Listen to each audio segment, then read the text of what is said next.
Hey, beautiful people. Welcome to Organizing an ADHD Brain, the podcast for anyone who's ready to ditch the shame and get organized in a way that actually works with their brain. I'm Megs, a professional organizing coach, organizing an ADHD brain owner, and recovering clutter human.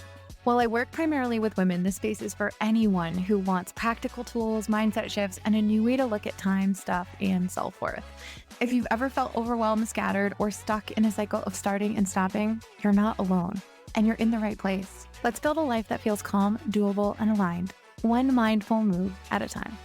Hey, beautiful people. Welcome back to another episode of Organizing an ADHD Brain. I'm really excited to introduce you to the guest today. Executive function coaching is not something I even realized was a thing. And that's truly what ADHD coaching is. So many of the deficits that we deal with on a regular basis have to do with executive function, because executive function is about how we take action on so many of the things, or the inaction we're not taking in our lives, on the organization, on the little things, the things that we know we want to do, but all of these other things are taking up space in our lives.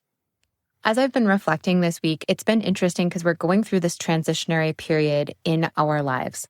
We have left Colorado, we sold our home, and we're going to be renting when we end up on the East Coast. And right now we're renting as we make our way there. We are traveling with 4 animals, 2 kids. It's me and my husband, and we're trying to make the most of our lives while also figuring out what's next. My husband is job searching right now and figuring out what's next in his life. I'm also laying the foundation and doing a lot of educational work for my own coaching abilities and systems that I want to have in place for the next thing, what's coming up in the fall. I'm super excited to share that with you when it's ready.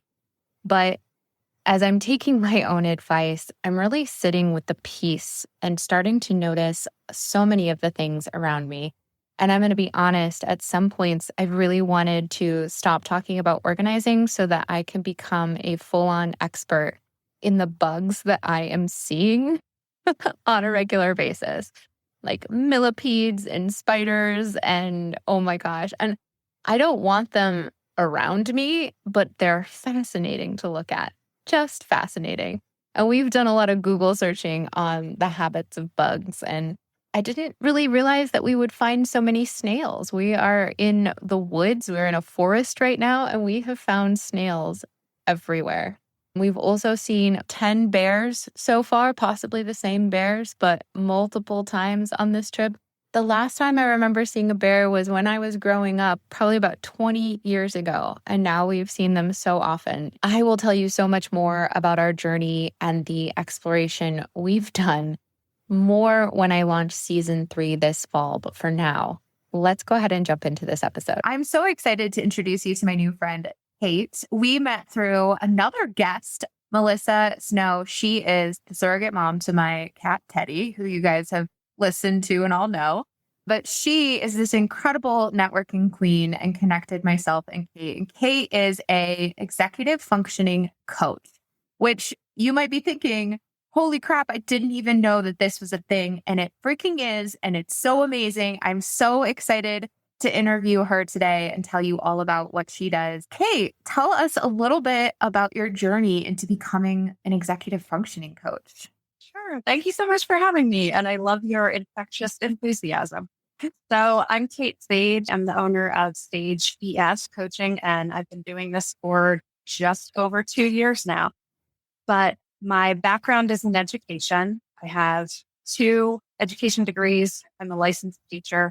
I taught in the classroom for 13 years, mostly high school English. And the last half of my career, I worked in private schools for students with diagnosed attention issues and or learning differences. We had only 4 students per classroom. So I really got to know those students well. And I worked with such a diversity of learning profiles, and I loved it.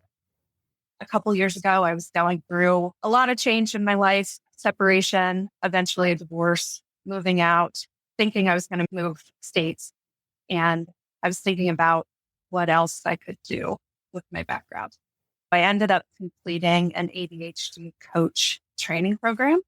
I opened my own business and I coach mostly local clients here in the Triangle, North Carolina. So Durham, Raleigh, Chapel Hill area. And I use my understanding of the process of learning, my knowledge of neurodiversity, and my training as a coach to work with adults. That's incredible. How cool. Thank you. I love it. I love what I do. I bet it's such a rewarding experience. And can you share with us if you have ADHD? Yeah, that's a really interesting question. So I, for a long time, thought, oh no, not me, because of all of the reasons that I think women in particular are often denied a diagnosis. I mean, I did well in school. I loved school. Of course, there were subjects and classes that I struggled with, but I didn't have a hard time keeping up with homework, got good grades, and I haven't struggled to hold down a job. Like I've heard so many people with stories of, oh, I went to get a diagnosis, but my doctor said, you work full time. I've told myself all those stories too. But the more I learn about folks with ADHD and the more I learn about the way female presenting people mask ADHD symptoms, and the more I learn about my clients and how things show up for them, I think, you know what? I think that probably is true. So I'm not diagnosed. I was saying to you before we started recording, the highly sensitive person profile definitely fits. That's, of course, not a psychological diagnosis, but it's a profile that I really resonate with strongly. And for so long, that was how I explained the things about myself that didn't seem like things other people did. But now I'm starting to see myself through a different kind of lens. Yeah. And that helps me relate to clients. So often clients say something that I think, wow, I have never put that together before, but that actually fits me too. Oh, that's fascinating. And I just want to highlight the fact that so many of the people listening are either late diagnosed, been diagnosed their whole lives, or at least as a young child, or they're in the middle.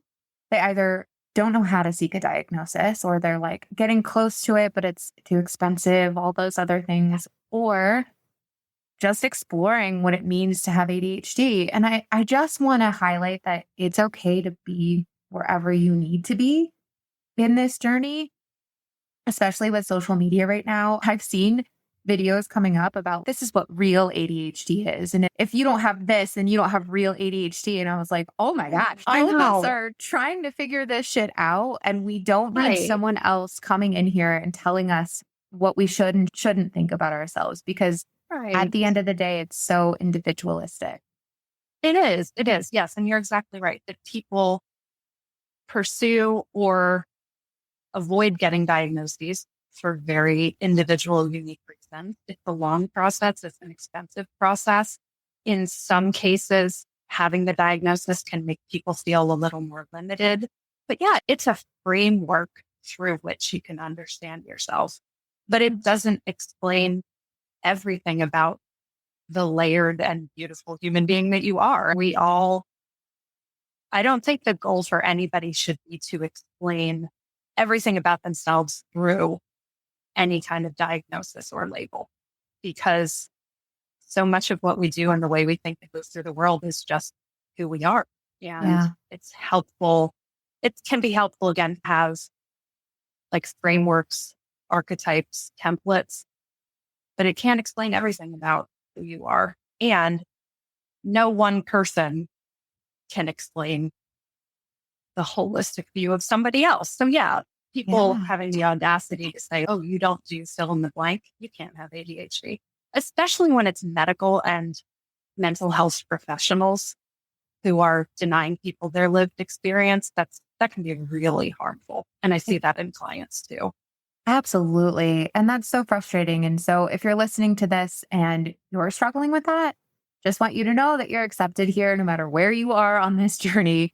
Back to you. Tell us, what the heck is executive function coaching? Yeah, I'm spying a little bit because just going behind the scenes of marketing yourself as a coach, which sometimes ends up being more of a full-time job than coaching itself. I wish there was a distinct clear way to explain what I do because I am an executive function coach. That's the term for the types of skills that I help people with. But if you don't know what that means, executive functioning actually is the set of cognitive skills that help us execute function.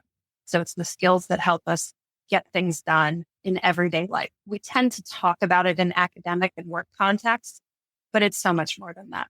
A metaphor that I've heard is it's like air traffic control for your brain. So in the same way that air traffic control agents don't actually mechanically fly and land the plane themselves, but they set up the conditions so that things happen in the right order, thinking a couple steps ahead, making a plan, setting priorities, managing time, avoiding distractions, saying, this isn't important right now. I'll come back to that later.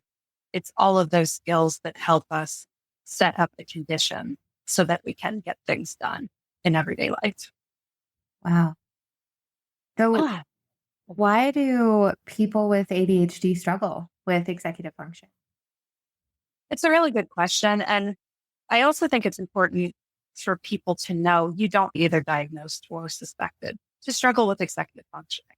And not all of my clients do have ADHD or even suspect that they have ADHD. But I would say the reason that humans in general struggle with executive functioning is because we have, to continue that air traffic control metaphor, we have so much on our radar at all times. And you were mentioning like preparing for moving. I mean, there's so much that goes with that life change that's on your radar and in the background all the time. And so no matter who you are, you have a limited amount of that cognitive energy per day to use. And if you are sleep deprived and anxious and chronically stressed or dealing with chronic pain, if you have unresolved emotional conflicts that are on your radar, all of that stuff takes away from that cognitive energy. And there's a common misconception that if you have ADHD, you don't have as much attention capacity as other people do, which is not true. It just means you struggle to control where that attention goes.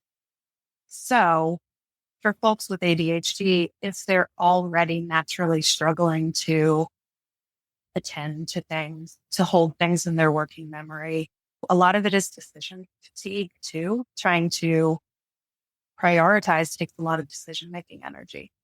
And so just having your energy put in so many different places all the time, of course, it's hard to manage your time and to set priorities and to break a big plan into steps. No, that's huge. I think when I first got diagnosed with ADHD, I just naturally thought, oh, cool, I just can't focus on things. And I went through this denial period and I'm like, maybe I don't have ADHD and they were wrong. And I have actually talked to so many other people and they're like, I went through the same thing. It's just this weird thing where you don't even realize that you're in denial and you think you just know so much more. But one thing I didn't realize were how many aspects of ADHD I didn't understand. I just thought that ADHD meant, oh, hyperactive, but how does that relate to me? And when it comes to executive function, I have this all or nothing mentality, and I still do. I still have this all or nothing mentality, but because I'm aware of my executive dysfunction, I understand that it's hard for me to go at something and break it up into small steps. But when I remember that, when I say, oh, I want all or nothing, but I know that there's certain things that I have to do first. What's one thing I could do right now? It helps me break it down into the smallest thing I could possibly do. So like, I know that's something that we address in coaching for organizing, right? When it comes to executive function coaching, what do people typically reach out to you for? What is their struggle? What are they trying to achieve? And what kind of transformations do you help them achieve? Yeah, that's a great question. A great multi-part question that you might have to remind me of some of the later parts. It's interesting too, because people reach out to me for so many different reasons. And it's often what they think they want to work on is not what we actually end up working on. Just really, I love that. I love that. Like I love that organic process of coaching and just seeing what emerges. But I would say I could name some typical patterns when people reach out to formed relationships with 3 different library systems in the area here. And I hold events and give presentations about executive functioning at those libraries. So often people will come to that because they'll see keywords like time management or procrastination, things where they think, "Ooh, I know what that looks like for me. I want to go hear more about this in myself." And that's often how people learn the term executive functioning. So often people come to presentations and then they hear, "Oh, that's me. That's the thing I do. That's the thing I need help with." And they'll reach out after they have heard me give a presentation. So that's one. Another one is, I think often people expressed needs for themselves come out of like quarterly meetings with supervisors at work because they'll use very corporate language about, "I need help with my time management and productivity," or "I need help managing my progress through long-term tasks." Like often there's a work oriented productivity need that people come to me for. And then I also have people who often have gotten a recent ADHD diagnosis or have started to suspect it about themselves. And they feel like it, often the language is, "I need help getting that under control," which is always interesting in a coaching relationship to help somebody break down. What does that actually mean for you to have your ADHD under control? Where is that messaging coming from? Is this actually something that's necessary, or is it something you've been told is necessary? There's so much to unravel there. So I would say those are probably 3 common patterns that people come to me for. But again, I think there are like undercurrents of needs beneath those things that often come out. I'll just give out not specific enough to be personal examples from a client that I worked with. So there was somebody who came to me because he was getting distracted during the day and he thought he needed help avoiding distractions. So that was like what he told me he needed a coach for. And after really coaching, it's a lot of conversation. It's uncovering patterns and helping people figure out what they know about themselves. That client and I figured out that really what he needed help with was figuring out what was useful about that kind of distraction. Because if we do something over and over again, it's usually serving some kind of purpose. So figuring out what was useful about that and validating that need, not shutting it off and avoiding it, but finding healthy, balanced ways to engage with what was the very real need underneath that. That's a good example of often people say, "I need help with fill in the blank." But there's so much more underneath that. And I love helping people figure that out. Ooh, I like that a lot. And what's beautiful about that is when it comes to ADHD, a lot of the times we're trying to find solutions that are a neurotypical solution. With time management, I need to have a perfect schedule that I follow to a T every single day. And if I fail, then I'm a failure, right? But you're going to help me do that. Help me find this perfect schedule that I will adhere to every day. When in reality, it's about finding what works for you specifically. Absolutely. And I think on top of that, our culture is, I don't know how to say it, but it's this common cultural messaging of if you find the right product, coach, planner, thing to throw money at, that's going to fix your problems. And so I think I see that in coaching too. I see people who think this is going to be the thing that if I spend money on a coaching package, it's going to fix it and I'm never going to have any problems. But it's helping people realize like it's so much more complicated than that. But we're taught that if we just find the thing to throw money at, that's going to fix it. And part of it is just, we know we need tools to survive. And there's so many incredible tools out there, but there's no one tool that's going to solve everything for us. It's about making a decision to change too, and knowing that it can't happen overnight and breaking it down and figuring out like what's one step that I can take toward this future I want to live.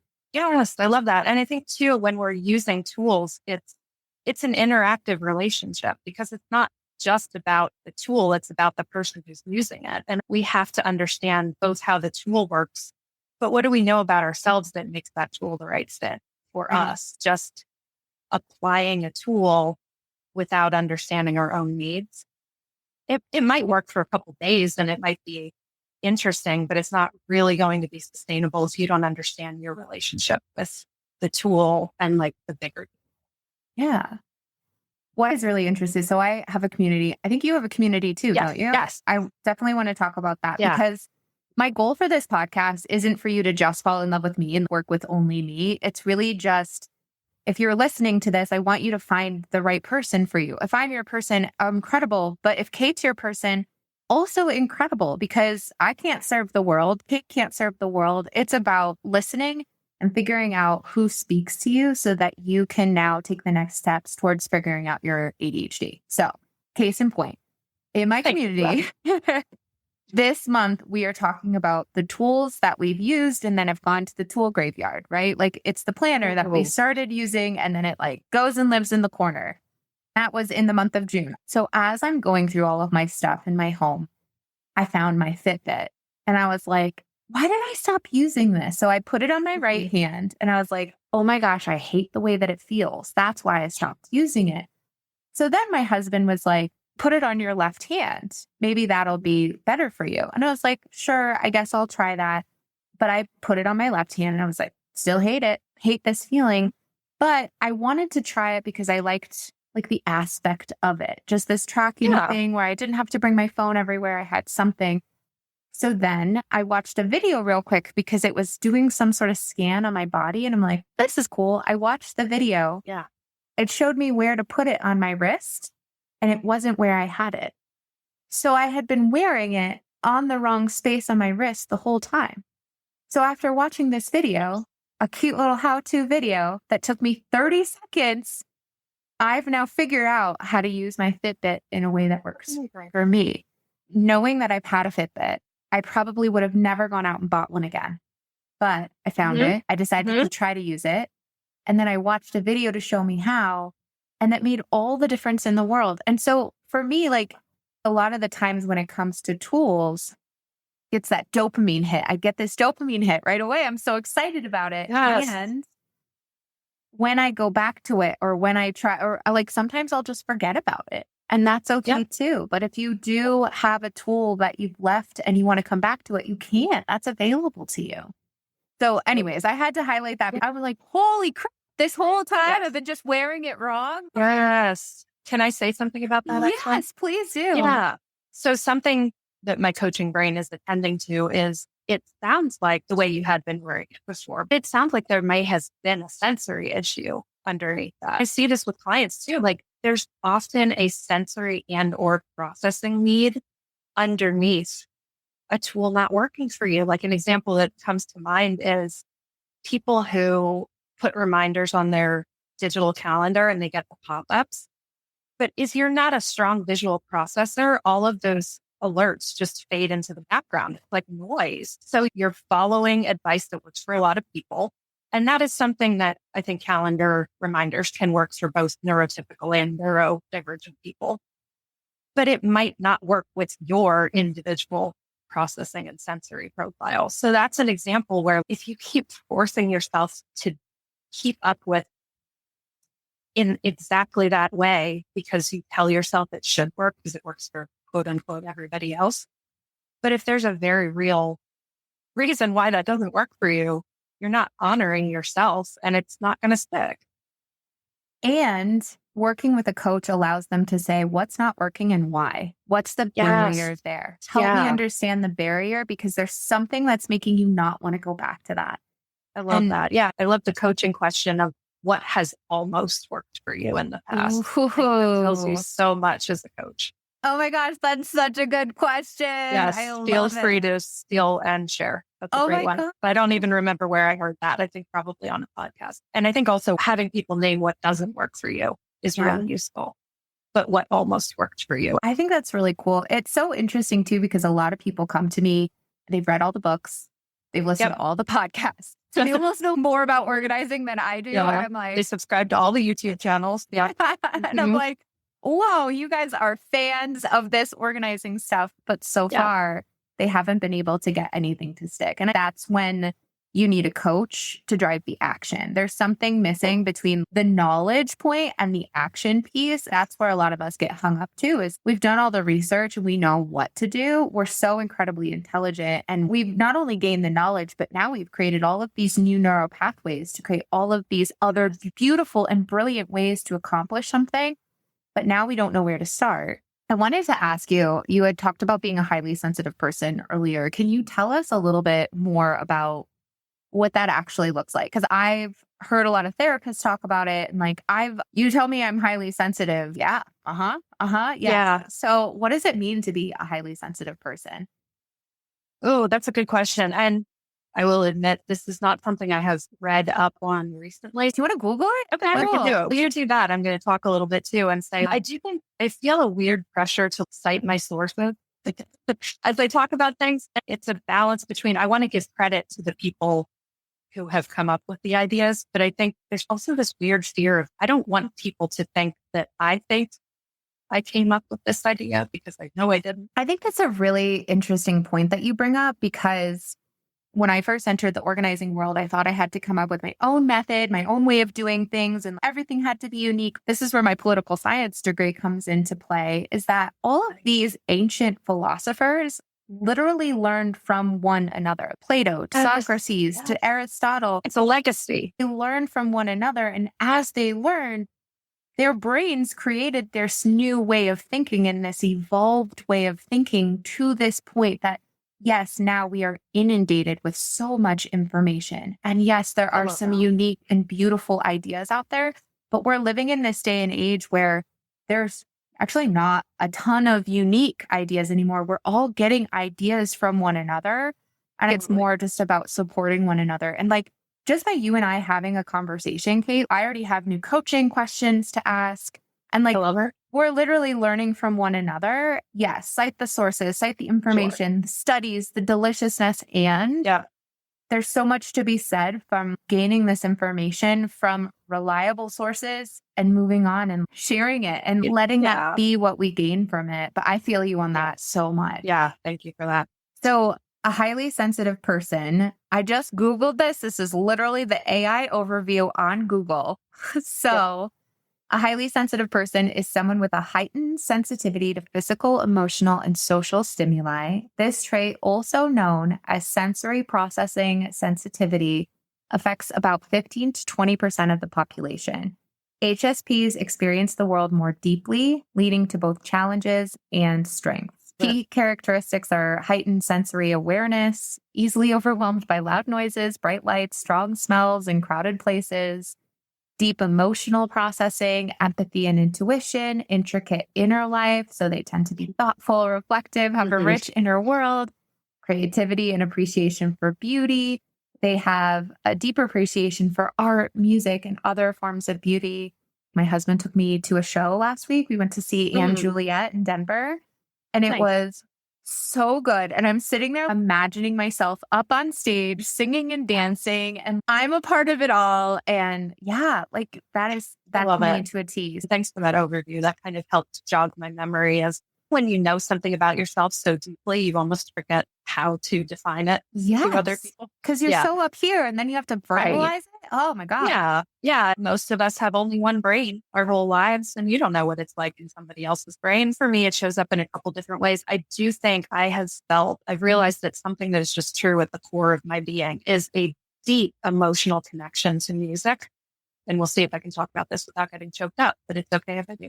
My mom tells me when I was really young in church, like before I could really talk much, like I would cry silently, just like tears coming down my face at the somber, sad music in church. And she said she just picked up on, I could emotionally feel music before I could talk about it. And I have just always felt so much solace in listening to music. I don't play music. I went through a harmonica phase for a while, which we don't want to talk about that. But I remember feeling, not consistently throughout childhood, but there were definitely periods, particularly in middle school, where I felt lonely and misunderstood, and music helped me feel comforted. I've always had a love of deeply listening to music and picking apart the layers and noticing things. So I think I pick up on things that other people would. I also feel like I'm one of those people who notices subtle shifts in other people's body language and tone of voice and mood, which can be helpful for coaching for sure. I read people well on subtle levels. I'm definitely distracted by noises. One of the worst is if I hear like a squeaking or a buzzing or a beeping in the background and I don't know where it's coming from, it's really hard for me to focus on anything else until I figure out what that noise is. I feel weather changes in my body. I often get really bad headaches when a pressure change is coming. And that's been true for me as long as I can remember. I also think I'm more in tune with my body than some people are. I usually know when I'm getting sick really early. I used to get a sinus infection every year without fail. And I would go to urgent care and I would know that I had a sinus infection too early for it to show up in the test. But I remember a couple times like having to come back in 2 days and then they said, "Oh, you have a sinus infection." Yes, I've known this for 2 or 3 days. But again, and some of those things I feel like I'm always picking up on, like environmental stimuli. Is that highly sensitive? Is that ADHD? Is that anxiety? Like I want to know what's going to happen. So I'm scanning my environment. There's so much overlap between those things. And it's interesting, but complicated. I feel that so much. And yeah, how does it show up for you? What's really interesting is the labels we feel like we need to put on it, but also it just is. Like that is my lived experience. It's your lived experience. Music is huge for me. So I've sang my whole life. And what's really powerful, I went to school for music. And then my dad told me that I would never make any money in music. And so I switched to a business major and then didn't know what I wanted to do. Finally switched to a political science major, but music is something I've always come back to. Like in my community, one of the first things I did was create playlists. I was like, oh, use these to declutter too, because it's so important. You get that dopamine hit. Even now in the world, I'm seeing all these new creators come up with the sounds that they're creating with their voices. It's nothing like I've ever heard before. Just like our world is evolving in thought and organization and understanding who we are as people more, I also see this evolution in music and the artists that are out there. I want to sing, but I'm like, oh man, I don't think there's a place for me out there anymore. But I love singing so much that I do it regardless. That's going to happen. Good. Yes. But there's something more about it. It is really deeply emotional for me as well. When you were talking, it reminded me about when I was younger, I made so many mixed CDs. I would make them for my sister. I would make them for my friends, and they would be called all the most ridiculous things. And that was such a fun way for me to say, these are all my favorite songs right now. I think that they should be your favorite songs too. That was my love language of giving music. I was really into the Glee soundtracks and musicals and things like that. And some of my friends would make fun of me for it. And then I was like, oh, these aren't things that I should be like. That's not as cool, right? So I need to stop liking that as much. I should like these things. I think that's something that we recognize is that, oh, I see that you don't necessarily like that about me. I don't have to like something just because the world expects me to like something. I don't have to say something just because the world expects me to say this, because I'm actually not going to please everyone around me. In fact, I'm never going to be able to make everyone happy. So I should just make myself happy. Because when I'm happy, everyone else around me gets to be happy too. But that's a beautiful thing. And that is something that is just beautiful. I keep coming back to that word about whether it's high sensitivity or neurodivergence or just who you are as a person, but like the ability to be vulnerable by showing your own enthusiasm and helping other people bring that out in themselves. I think it's so beautiful. But that you're right. Like in the end, and if I enjoy it, that's something that I have figured out about myself now that I've gotten a divorce and I'm living by myself for the first time as an adult, but like really getting to figure out like what is important to me and what do I enjoy when I'm by myself and learning to, I love my own company, love the same things that you do. It's a gift. It's a bonus. And it's not necessary to have people who like the same things that you do, but man, it's fun when you find that. My partner also really loves music and he plays music. And it's been cool because he understands how music is made and the way songs are composed. But we love making song chains. So what we do is we make a shared playlist. I thought of this when you said making playlists earlier, but like one of us will pick a song to start and then the other one will pick a song that's similar to it in some way. Oh, like the tone of the guitars is really similar in this second song, or the bass line reminds me of this song, or this song is about whatever the topic is. Here's another one about that. And we'll just build a chain and take turns picking the songs. But then it's a cool thing that then when we're driving around to listen back to these song chains that we have made.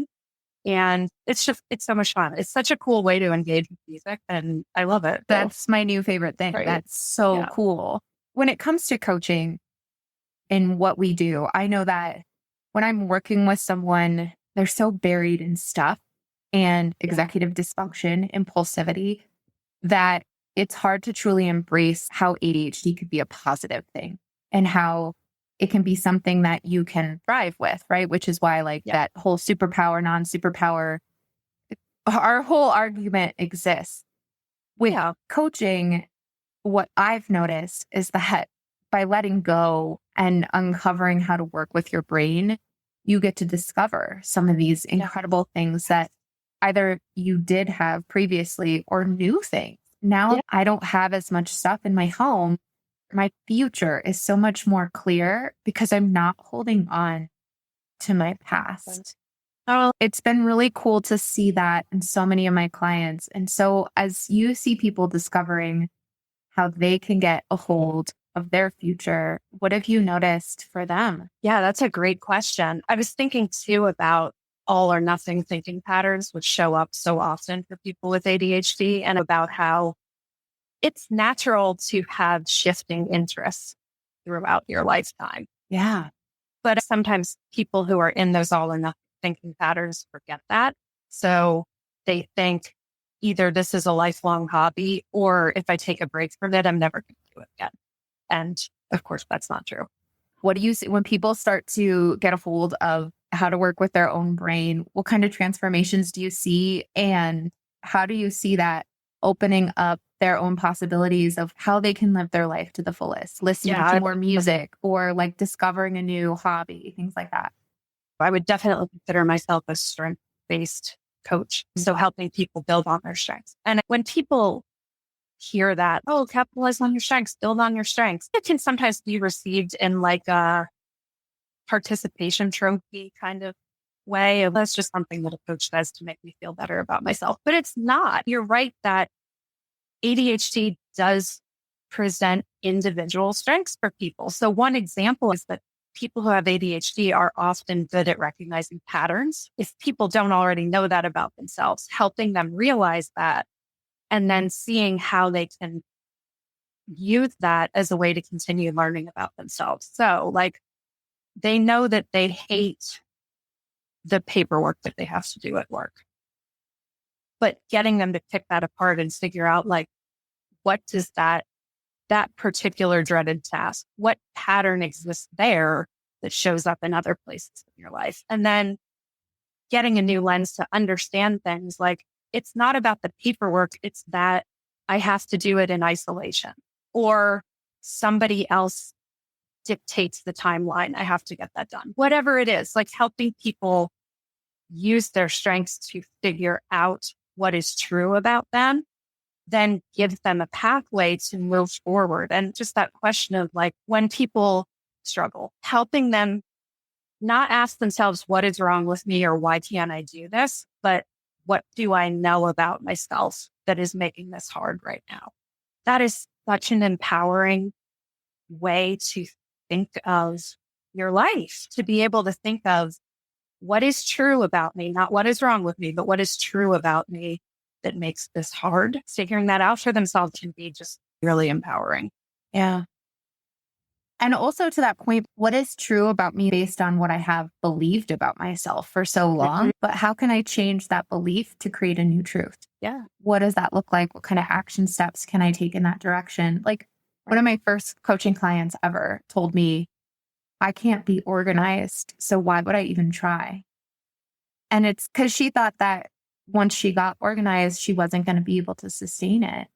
And so, of course, if you believe that, that will be your truth. Of course. If you believe that you're always going to be playing catch up and always going to be in this zone of like constantly go, go, go, or on the flip side, constantly immobile, trying to just figure out what's next, but not being able to actually take action on it, then that's going to be your truth. I love having a podcast because it just allows us to not only talk about what we do, but genuinely how we approach the world and the things that we truly love about what we do. And of course, how we live our lives. So tell us a little bit about how people can work with you and how people can get in touch with you. Sure. Yeah. And I wanted to say earlier, because I don't think I named it, I really appreciate that you said you want people to find the right person for them. Yeah. And I really appreciate that. And that's important in my work too. Like sometimes we have realized there's actually a different type of coach that they need, or therapy is more of a priority than working on executive function coaching. But yeah, it's really important for people to find what they need in the moment. My website is sagebes.com. And that's a great place to learn about the two main coaching packages that I offer. There is also a place to learn about the events, the virtual and in-person events, including my library events that I hold. And I also have a pretty new Discord accountability community called the Sage Collective. And there's information about that on my website as well. But I have a couple different levels of membership. I have text-based only support, and we've got channels for resources. We have a Hive Mind channel where we do group troubleshooting. Of course, we've got memes and a pets channel and a tangents channel and stuff like that too. But we also have body doubling, virtual co-working that we do. There's a 2-hour block every week, but also the option to set up your own co-working session at any time. I have office hours where people can drop in for help. And I have a once a month open house event, which anybody who's interested in the community can join.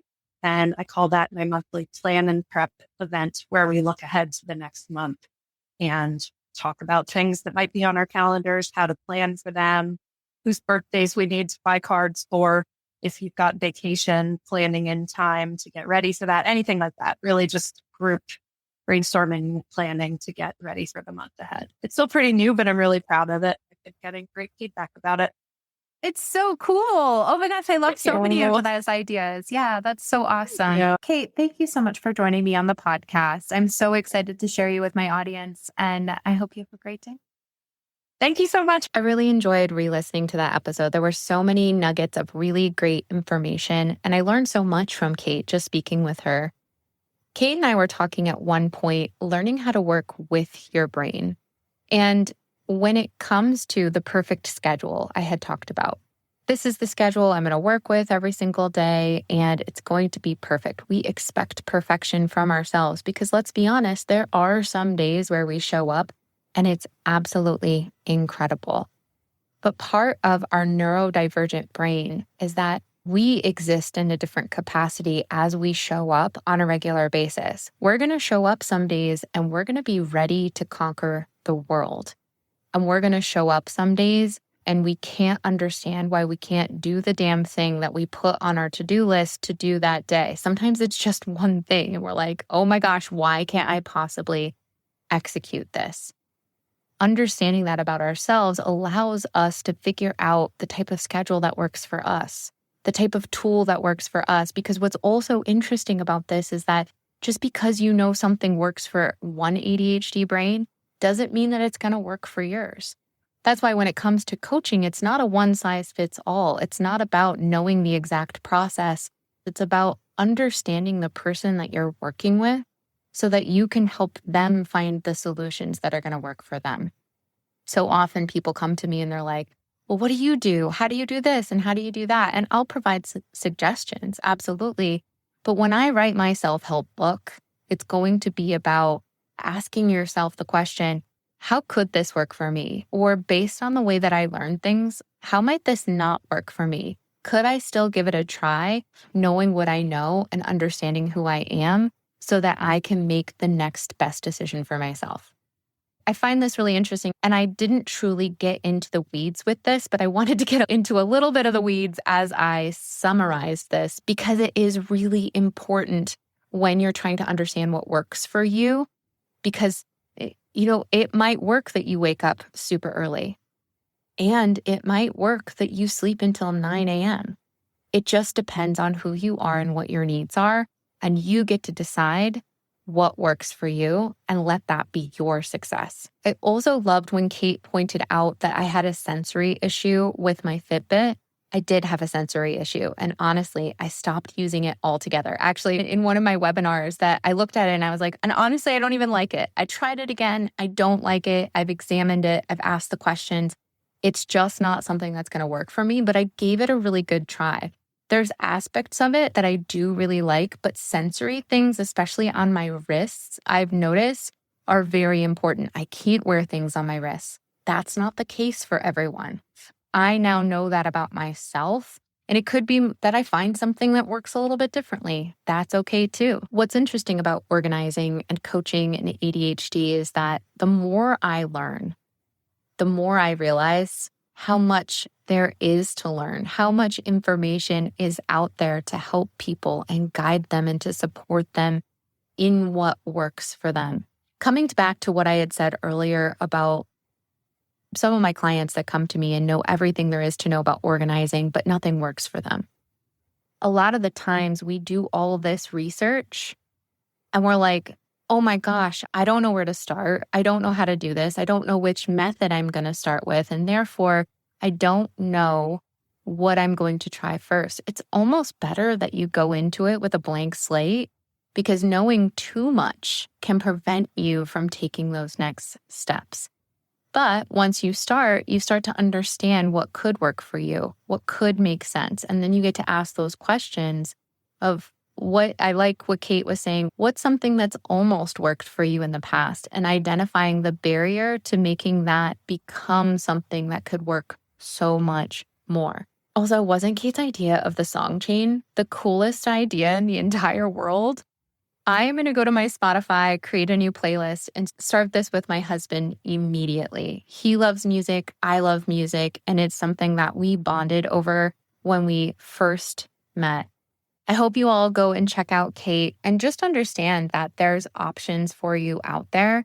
I will say coaching is not always the most affordable solution, but it gives you some really awesome updates on how to have some guidance for the future. And if coaching is not right for you financially, check out some of these communities that are out there, whether it's mine, whether it's Kate's. There's so many. I've had Russ from the ADHD Big Brother on here. He's got an awesome community.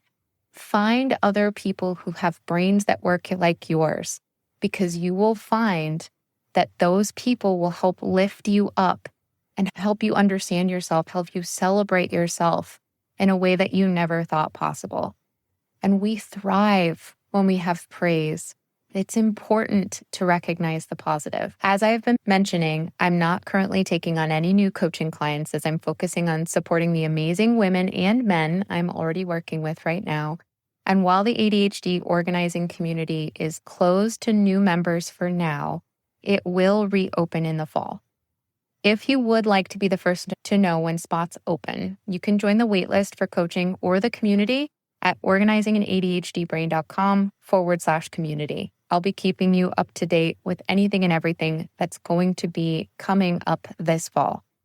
Just remember, no matter where you are, the perfect place to start is exactly where you are. On that note, I'll see you next week. Thank you so much for spending time with me today. I love being a part of your journey, and I hope you found something helpful to take with you. If you're ready to get support in organizing your ADHD life, I'd love to invite you to join my community. It's a space built just for you. And if you're curious about coaching, Let's chat. I encourage you to book a free call just to see if it's the right fit. You can get on my calendar directly from the show notes below, and we can have a chat.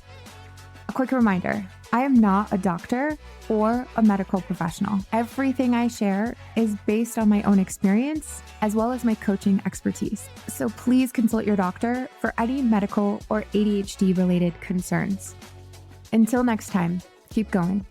Right where you are is a great place to start.